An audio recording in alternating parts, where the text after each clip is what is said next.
Shall we get on to this Manchester United debate now then? Okay. As we've seen, a statement came out yesterday from Sheikh Jassim bin Hamad Al Thani, who today confirmed his submission of a bid of 100% of ownership of Manchester United Football Club. The bid plans to return the club to its former glories, both on and off the pitch, and above all, will seek to place the fans at the heart of Manchester United Football Club once more. The bid will be completely debt-free via Sheikh Jassim's 9-2 Foundation, which will look to invest in the football teams, the training centre, the stadium, and wider infrastructure, the fan experience, and the communities the club supports. The vision of the bid is for Manchester United to be renowned for footballing excellence and regarded as the greatest football club in the world. More details of the bid will be released when appropriate, if and when the bid process develops. He is the son of the former Prime Minister of Qatar. Sheikh Jassim is prepared to pay a world record price for a sports club to buy Manchester United. The current record is $3.75 billion paid for the Denver Broncos. But then Sir Jim Ratcliffe, the Manchester-born billionaire, was reported as one of 2 people to have made another official bid on Friday evening, alongside the Sheikh Jassim bin Hamad Al Thani that we just read out. So the questions that I'm asking you guys on the panel and you guys at home: who would be better for Manchester United? What does this mean for Manchester United and the Premier League? And also, Daps has experience of this. Should United fans be excited with this money coming in if it goes through? And are rival fans worried? These are all questions that you can continue asking in the chat. But it's a mad story, this one, because it's been quite quiet the last 2 weeks, and then on Friday 2 bids come in, Abby. I think the statement is very, very good music to what the fans want to hear. They want investment in the ground, the players. They want to go back to top of the list when it comes to the biggest football clubs in the world. 100% bid as well, debt free. This statement, it's almost perfectly written, isn't it? For the fans to read and get excited about. I mean, how could you not get excited about that? I mean, they've been asking for a change of ownership for God knows how long. You know, the Qatari one would be my option if I was to go with someone. You were talking that you would prefer as a City fan. As a City fan, I'd prefer the Ratcliffe one all day long. But look, what the Abu Dhabi lot have done for us, everything you just said is exactly it. From the start, they said, no, we are the citizens. We're going to continue to be the community club of Manchester. The way anyone that knows that side of Manchester, it was run down, right? The amount of jobs they put into that area, the whole infrastructure, it's exactly what United is saying. Like, for me as a City fan, yeah, it is worrying. Of course it is, 100%, because what they're saying will take Man United, like Ten Hag's a good manager, give him that backing, give the fans and facilities, take them to a new level, give them Ratcliffe. I honestly think he'll just come in and do what the Glazers are doing. I think that's the other thing as well, where when the owners came to City, you were essentially building the club up. We didn't own our stadium, bro. They had to buy the stadium. United are already one of the top teams, reputation-wise, financially, legacy-wise, history. Even like they can still attract top players. And I think the biggest thing you touched on there as well is now they have Ten Hag.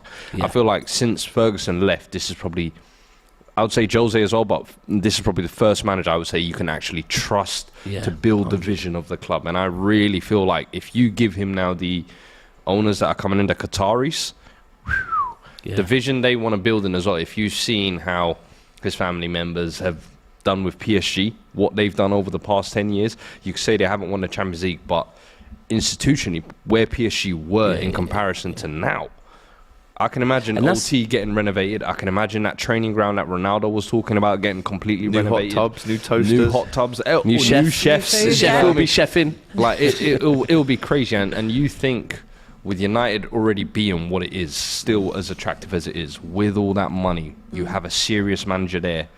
Players like Casemiro, Varane leading as well. It could be literally the return of United. I think as well, if you look at with City, before we got to the Pep era, we had the Pellegrini kind of, I think he was always a kind of stopgap, safe, right? But then there was Mancini, and there was even Hughes before that. With Ten Hag, I think you're skipping all of that and you're going straight to the kind of the Pep era, where you've got a manager that will have that relationship. But you could say their Pellegrini Mancini era was all this Jose, Oli, and all these guys. That was them trying to figure out how do we move on from Fergie. And I think even Arsenal, the post Unai and all of that, they had to.